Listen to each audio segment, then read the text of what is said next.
et aujourd'hui est devenu général. Il m'a introduit dans le monde du diamant en 2009. En 2009, et être au milieu, ramener des acheteurs, etc., je ne gagnais pas assez, ça n'allait pas assez vite. Donc il fallait acheter des dragues, etc. Donc je suis propriétaire de dragues sur Chicapa, où j'ai commencé, j'ai mis un de mes frères justement, côté papa, surveiller. On a arrêté la production en 2016-2017. On a arrêté la production en 2016-2017. Donc, Donc tu n'es plus dans le diamant aujourd'hui? non, ma dernière transaction de diamant que j'ai faite, c'était au mois de mai, en Centrafrique. Quand il y avait une photo qui circulait où j'avais les cheveux. Oui. Tu venais d'où? J'étais à Bangui. J'étais à Bangui, on terminait les transactions de diamant. Maintenant, je ne suis plus dans l'exploitation, je suis dans facilitateur. Ah. On m'appelle, on me dit OK, tac. C'est uniquement cela que tu fais dans la vie Non, aujourd'hui pour gagner non. ton pain? Si je me décris actuellement qui est Francis Vemba, je veux dire que je suis un deal maker. Un deal maker. Ouais, Honnête. honnête, toujours. Qu'est-ce que tu réponds aux critiques sur les réseaux sociaux qui disent que oui, on le voit trop pour quelqu'un qui est dans le diamant. Généralement, c'est des gens qui sont discrets. Mais j'ai toujours été discret. C'est juste parce que j'ai épousé une femme célèbre qu'on me connaît. Qu'est-ce que j'ai fait pour me montrer? Si ce n'est pas mon mariage, j'allais rester toujours discret. Concernant la situation politique, pour aborder le deuxième thème, tu as déjà répondu à ma première question, à savoir pourquoi tu es descendu dans l'arène. Pourquoi tu as décidé de t'engager en politique, en tout cas de te présenter en 2018 aux élections présidentielles? Donc, tu as répondu à la question tout à l'heure. Mais pourquoi ne pas avoir commencé par d'autres postes dans l'administration politique, comme député par exemple, et gravir les échelons avant de vouloir briguer la magistrature suprême? J'ai du mal à obéir aux ordres. Je n'aime pas qu'on me dirige. La politique, je vais te raconter une anecdote comment je suis rentré en politique. À la base, j'étais tranquille dans mes affaires. Et j'avais un projet avec justement le ministre des Affaires étrangères. J'ai dit, moi, je vous laisse votre politique là. Non, moi, consul honoraire à Monaco, moi, je suis tranquille à Monaco, je fais mes affaires. Je travaille pour mon pays à distance. Il me signe ma nomination. Maintenant, il faut envoyer le dossier à l'ambassade du Congo à Paris. Et là, je vois l'ambassadeur. Il prend mon dossier et me dit, mais pourquoi il a signé cette nomination? C'est pas comme ça. Et j'ai vu dans son regard, comme s'il me regardait de haut, j'ai dit, il est fou lui. Et je le redis, il est fou lui.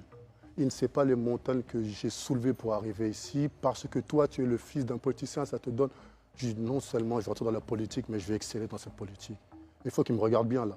Je serai son président aujourd'hui ou demain. Je le serai. Affaire à suivre alors. Non, à suivre, on est là. Non. Alors, situation familiale, situation matrimoniale, on parlait de ta femme, Coco Emilia, tu l'appelles Emilia hein, quand tu l'évoques.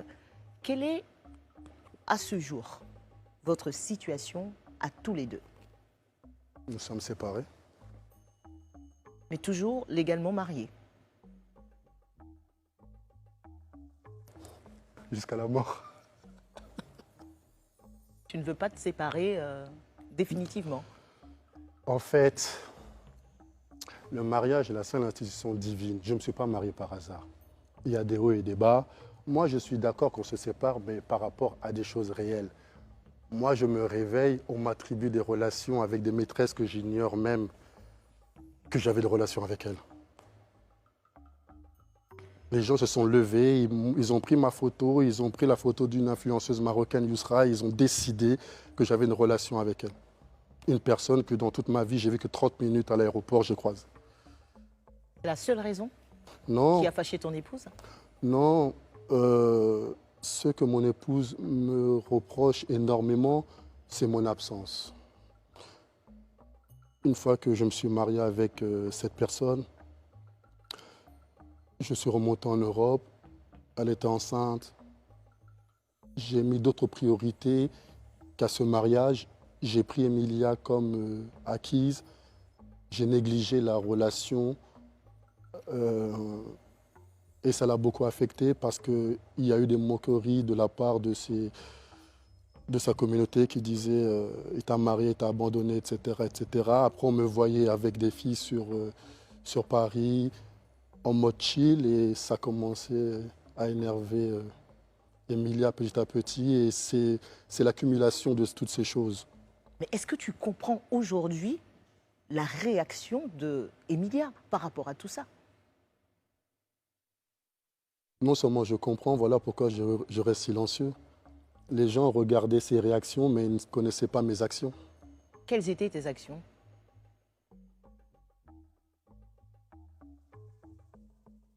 Les mauvaises actions, c'est que au départ, jusqu'à notre mariage, c'était ma priorité et sans le vouloir et sans m'apercevoir, je faisais en sorte euh, de ne plus faire des efforts que j'aurais dû faire dès le début du mariage. Et, euh, les commentaires, les avis, les critiques extérieures n'ont pas aidé mon mariage à- C'est uniquement ça ta part de responsabilité dans cette histoire? oui. Parce que lorsque je parle avec elle, les seules choses qu'elle me reproche, c'est tu m'as abandonné, lésé, humilié, trompé. Hmm. Ce sont ces phrases. Est-ce que tu l'as trompée? Non. Avec la réputation que les gens t'ont donnée, en tout cas. Qu'est-ce Ah. qui prouve que tu es dans la vérité? Mais ma voix, Pas convaincue. Ça nous emmène à nous poser la question de savoir si tu n'as jamais aimé véritablement Coco Emilia. Est-ce que ton amour pour elle que tu nous clames, avec en tout cas une sincérité apparente, est ton amour vrai?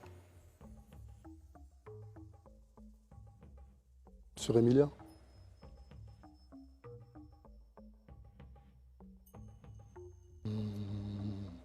j'ai connu beaucoup de femmes, j'ai aimé beaucoup de femmes, mais Emilia, c'est spécial. C'est la dernière fois, je l'ai appelée, je lui ai dit m'aimer t'énerve, t'aimer m'énerve, mais on a un amour naturel.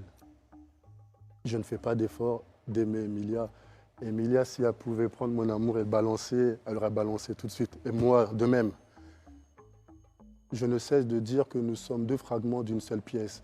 J'ai toujours su que lors de mon mariage coutumier avec Emilia, je me suis soumis à tous les rituels de la tradition Bamileke. Et je ne cessais de dire à son père, je marie Emilia, peu importe ce qui se passe avec Emilia. J'ai vu la tombe de ses grands-parents et j'ai dit à Emilia, tu vois, je t'épouse parce que je sais que j'ai envie de vieillir avec toi et il faut qu'on soit enterrés côte à côte. Et j'ai dit à son père, quoi qu'il arrive entre moi et Emilia, je réclamerai toujours le corps d'Emilia pour qu'elle soit enterrée au Congo auprès de moi. Si on se sépare dans ce monde, en tout cas dans l'au-delà, moi je la récupérerai. Ça veut dire que tu l'aimes encore? C'est même pas que je l'aime ou je l'aime pas, elle est dans mon ADN. Chaque parcelle de mon être appartient à cette femme. C'est naturel, sinon je ne l'aurais pas épousée. La dernière fois que vous vous êtes parlé, c'était quand? Avant-hier. Et vous avez parlé de quoi? Non, brièvement, je lui ai seulement dit que j'ai envoyé les affaires de la petite. Elle m'a dit merci et je coupe. Et la dernière fois que vous vous êtes vus, c'était au Cameroun. Comment ça s'est passé? J'ai réalisé que le but de l'amour, d'une relation amoureuse, c'est d'être avec une personne qui vous aime réellement, sincèrement, profondément. Je savais que cette personne-là m'aimait, mais je n'avais pas pris conscience à quel point cette personne m'aimait réellement. Je l'ai épousée, on s'est mariés par amour des deux côtés, on sait qu'on s'aime, mais je n'avais pas jaugé à quel point son amour était à mon égard. Elle était dans sa voiture et je lui dis ouvre, je vais rentrer. Elle dit non, elle ouvre, elle baisse la vitre et elle est en train de pleurer. Je lui dis mais la première question, je lui dis mais pourquoi tu m'aimes autant comme ça? Elle a tourné la tête et je n'aime pas la voir dans cet état parce que c'est pas comme si elle aimait une personne qui ne l'aime pas. Elle aime une personne qui lui porte le même amour, mais qui ne lui montre pas de la même façon. On va s'intéresser un tout petit peu à tout ce qui s'est passé sur Internet, tout ce qui a été dit concernant le mariage et même sa célébration, à commencer par la bague.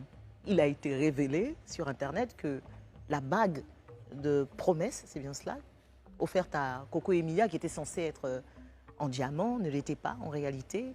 Quelle est ta version? Sur les bêtises d'Internet, il n'y a que ma version qui prime. Cette bague est la même. Emilia a vu cette bague sur moi et je lui ai dit, je vais te faire la même bague comme bague de promesse. Les gens se réveillent le matin, créent une histoire et ils collent Francis et Emilia. Vous avez vu Emilia dire, écrire de son compte personnel? Non, je mets mon épouse au défi qu'elle prenne la même bague, qu'elle ait dans une bijouterie que tout le monde puisse voir. Je n'ai pas le temps. C'est offrir une bague en plastique à la personne qu'on aime le plus au monde, c'est du n'importe quoi. J'ai passé l'âge. On fait ça même à... C'est des conneries. Mais on dit surtout que tu lui as offert cette bague entre griffes en plastique parce que tu n'aurais pas les moyens de lui acheter une vraie bague en diamant. On dit aussi qu'elle a financé le mariage aussi. C'est ça, j'allais poser la question. Qui a financé le mariage? Il s'appelle Francis Vemba, à 100%. Avec son propre argent? Avec son propre argent, j'ai déposé... en fait, cette rumeur a commencé bêtement. C'est lorsque j'ai déposé l'argent à Paris pour qu'on lui remette l'argent en francs CFA sur place par Marcel, un ami à Coco. Il y avait déjà du monde déjà chez elle qui préparait déjà le mariage et il voyait Emilia donner les avances sans savoir que c'est moi qui déposais ces avances à Paris pour qu'on puisse bloquer, etc. J'ai dit, moi, je te dépose les avances et toi, tu payes les personnes sur place. Ensuite, entre-temps, on a eu une proposition, c'était des Libanais, je crois. Ils voulaient financer le reste du mariage et interdiction d'avoir des téléphones. Ils voulaient avoir l'exclusivité, etc. J'ai dit, bon, tu organises. Et au dernier moment, Emilia et eux, je ne sais pas comment, ils ne se sont pas entendus.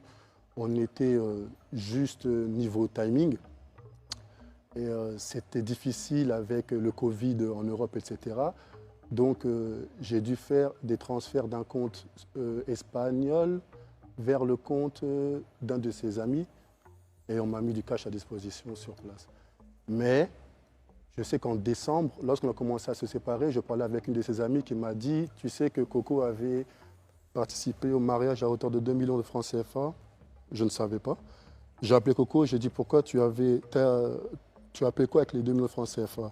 Elle m'a dit, je ne voulais pas te dire. Je lui ai remis les 2 millions de francs CFA. Donc, Et en gros, le mariage, il a coûté combien? Il y a eu beaucoup de spéculations. Non, moi, je vais te dire, le mariage, en tout et pour tout, j'ai déposé 24 000 € sur Paris sur les avances. J'ai fait un transfert de 30 000 € et un transfert de 26 000 €. 60, 80 000? Oui, ça c'était juste pour la célébration du 10, sans compter les billets d'avion, après des amis, etc. etc. Et de ma famille, aussi de plusieurs membres de ma famille qui ne sont pas venus au dernier moment. Voilà, on est dans les 100 et quelques mille. Francis Vemba, au regard de tout ce qui s'est passé, de toutes ces rumeurs, des réactions de ta femme qui peuvent se comprendre aussi, même si dans la façon on peut redire des choses, si jamais tu devais revenir en arrière, refaire les choses, qu'est-ce que tu changerais dans ta façon d'aimer ta femme? D'aimer ma femme? Bah oui, pour éviter tout ça.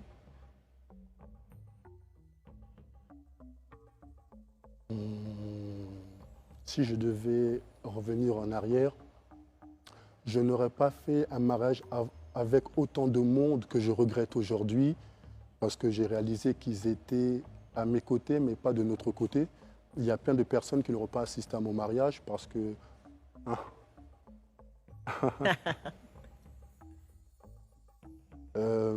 La pause, c'est pour l'image. Hein. Ouais, j'ai vu, Emilia, combien de j'ai dit, fois? mais je connais cette personne. Si c'était à refaire, j'épouserais la même personne dans 10 000 vies, ça aurait été elle, que elle et que elle. Pas parce que c'est pas qu'elle est mieux que les autres ou plus belle que les autres, c'est que c'est la personne qui me correspond le mieux. Voilà. Est-ce que tu as des regrets aujourd'hui? On n'avance pas avec les regrets, mais j'ai appris. Et comme je dis, je remets ce mariage entre les mains de Dieu parce qu'on est séparés aujourd'hui. L'avenir appartient à Dieu. On peut se remettre dans 1 an, dans 10 ans, dans 20 ans. Mais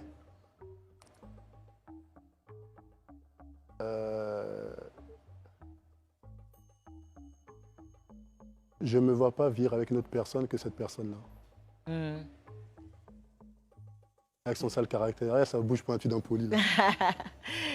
Dans ta famille, tout le monde n'est pas forcément pour cette union avec Coco et Mia, notamment certains de tes enfants qui font aussi des posts sur les réseaux sociaux, certainement pour te défendre hein, des propos d'Emilia.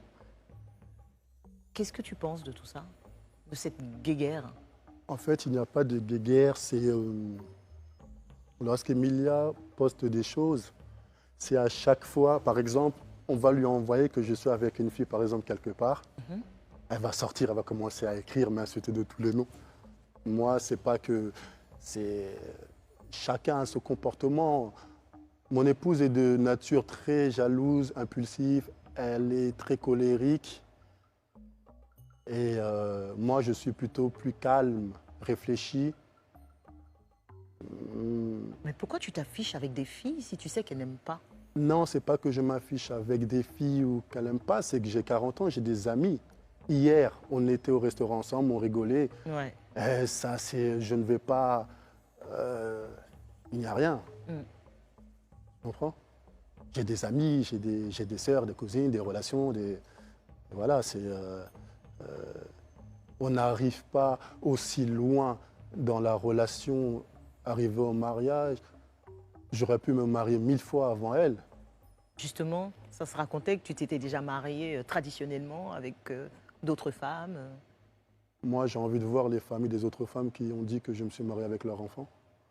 Parce qu'après, c'est les on-dit. Emilia, c'est pardon, c'est la seule personne que j'ai fait l'effort d'aller jusqu'à sa famille, son pays, que je ne voulais plus remettre les pieds, même si j'avais des... Non, moi, Pourquoi? Ce n'est pas un pays qui me porte bonheur. Le Cameroun? Non. Pourtant, tu y as trouvé ton épouse, non? Ouais, Dieu, il est assez... Ironique. Ouais. Ce n'est pas un pays que je voulais remettre les pieds et je me force à chaque fois d'y aller parce que il y a une partie de moi là-bas en la présence de cette femme et de ma votre fille, enfant? mon fils aussi maintenant. Qu'est-ce que tu n'aimes pas au Cameroun? En fait, je n'aime pas perdre. Et j'ai perdu trop de choses au Cameroun et ça me dérange de ne pas pouvoir les récupérer.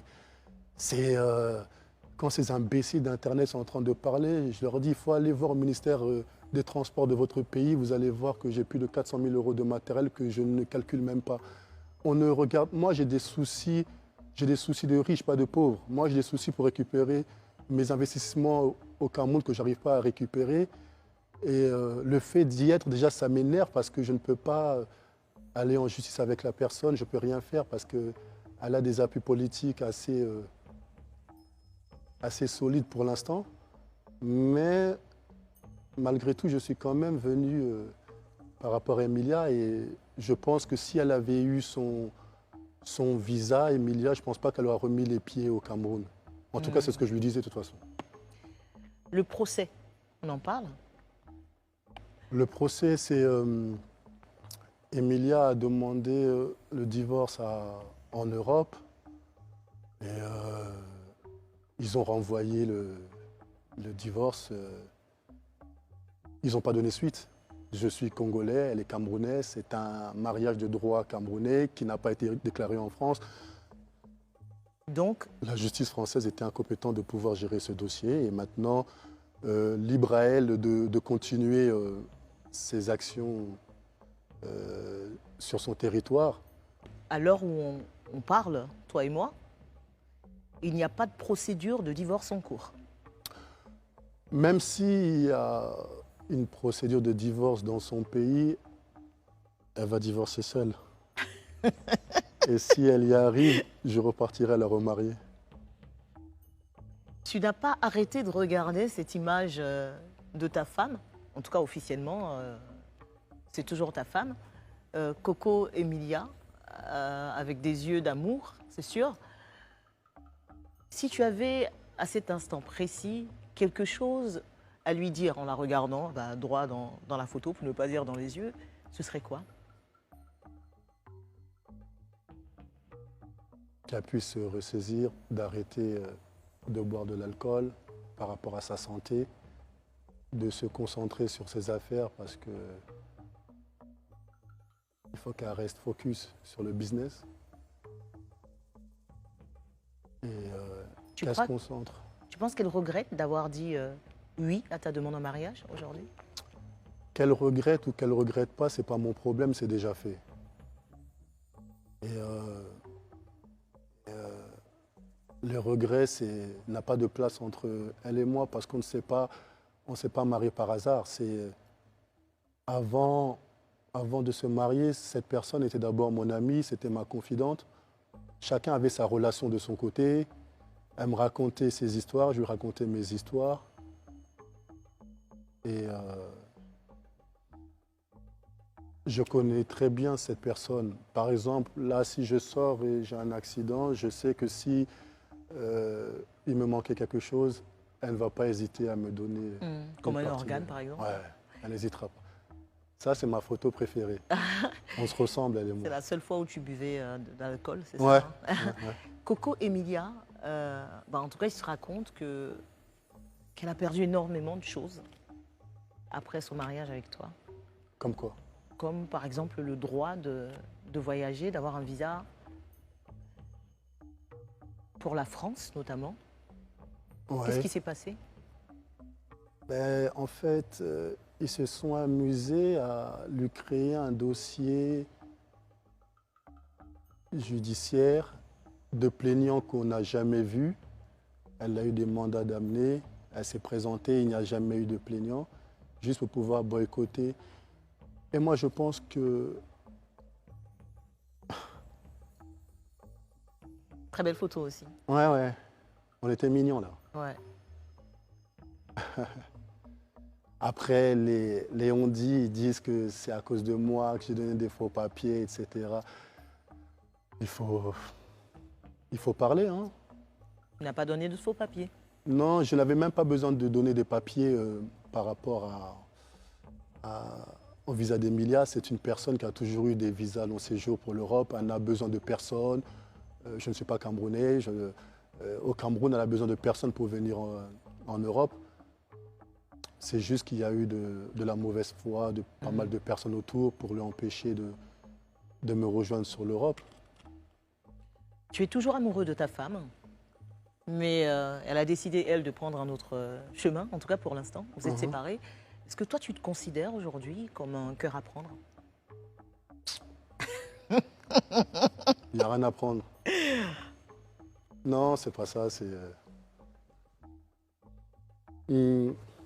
Quand je regarde cette photo, je vois deux personnes qui s'aiment dans une histoire inachevée. Ce n'est pas le moment de vivre cet amour. Tu gardes espoir? Non, moi, je ne suis pas un homme qui garde espoir. Je ne vis pas d'espoir. Moi, je prends ou je laisse. Il n'y a pas d'espoir dedans. En tout cas, pour l'instant, tu n'as pas laissé. On l'a bien compris. Non, on n'est même pas dans laisser. Quelque chose qui t'appartient est à toi. Qui vit en ce moment dans ta maison à Monaco? Depuis septembre, personne. Toute l'année dernière, j'étais seul avec Chelsea. Voilà fille. pourquoi je suis tout le temps accroché à elle. Les gens ils pensent que je la favorise aux autres. Pas du tout. Les autres sont avec leur maman. C'est la seule qui est restée avec moi à l'école là-bas. Hmm. Et cette année, comme j'ai prévu pas mal de voyages, euh, elle est repartie chez sa maman juste pour une année. Ma collègue Chelsea. Et quoi tes rapports avec les mamans de tes autres enfants? Ce sont de très jolies femmes. Non, Elles tes m'ont rapports elles m'ont avec don- elles. ouais, elles m'ont donné des enfants. Je les aime énormément, je les respecte parce que c'est difficile. J'assiste à leur accouchement, je vois la douleur, les pleurs. Je remercie ces femmes d'avoir pris le risque de leur vie pour me donner ces enfants. On a de très bons rapports. Maintenant que je me suis séparé d'Emilia, les rapports sont devenus encore mieux. Ce sont devenus mes collègues en ce moment. Là, on parle bien. Là, Ah ouais? elles savent que maintenant, il n'y a plus de... Il paraît que tu as un enfant même au Cambodge, c'est vrai? Oui, oui, j'ai un enfant, mais elle est à Paris avec une Cambodgienne, tout à fait, oui. Une très jolie dame même. Qu'est-ce que ta mère, elle dit de tout ça? Comment elle réagit dans toutes ces histoires de cœur de son fils, du mâle dominant? Hmm, Qu'elle est d'accord avec toi déjà? Est-ce qu'elle te soutient malgré tout ou elle est du genre à te tirer les oreilles sur... non, elle me regarde, elle me dit tu es comme ton père. avec déception ou... Non, parce que tous mes enfants sont ensemble, se connaissent, c'est une famille. Dès que j'ai un enfant, j'appelle ma mère, je dis eh, tiens, il y a un autre pour toi là. Comme ça? Il y a un autre pour toi là. Elle rigole, elle me dit ramène-moi mes enfants. Elle prie pour tous mes enfants. Elle m'a demandé de ramener Emilia et Sophie récemment. Elle est très malade, elle m'a dit fais le nécessaire pour me ramener Emilia et Sophie, parce que Sophie c'est le prénom de sa mère. Ok. Emilia, j'ai une affection particulière pour Emilia par rapport à toutes les autres femmes que j'ai pu rencontrer parce que je lui ai donné ce que j'ai de plus cher au monde. Je lui ai donné le nom de mon défunt père. C'est la seule chose qui m'est laissée. Et j'ai donné à notre enfant le prénom de ma grand-mère qui m'a élevé. Donc en cette personne, il y a deux choses qu'elle a avec elle qui comptent plus que l'argent, plus que tout. Si je regarde ce mariage avec calme, sérénité, avec un regard affectueux envers cette personne, malgré son comportement, c'est parce que j'ai donné deux choses à cette femme que je ne peux reprendre. C'est gravé à jamais. Hmm. Tu parles de son comportement, évidemment, même si tu l'aimes, en tout cas comme tu le dis, il y a des choses qu'elle a pu faire ou dire que tu n'as pas forcément apprécié. Quelle est la chose qui t'a le plus blessé? Euh, Le fait qu'elle ait retiré ton nom du sien sur les réseaux sociaux, par exemple? non, Qu'elle ait posé la bague? ça encore, c'est ce qui m'a dérangé, c'est que cette personne, Emilia sait comment me faire mal et moi, je sais comment faire mal à cette personne.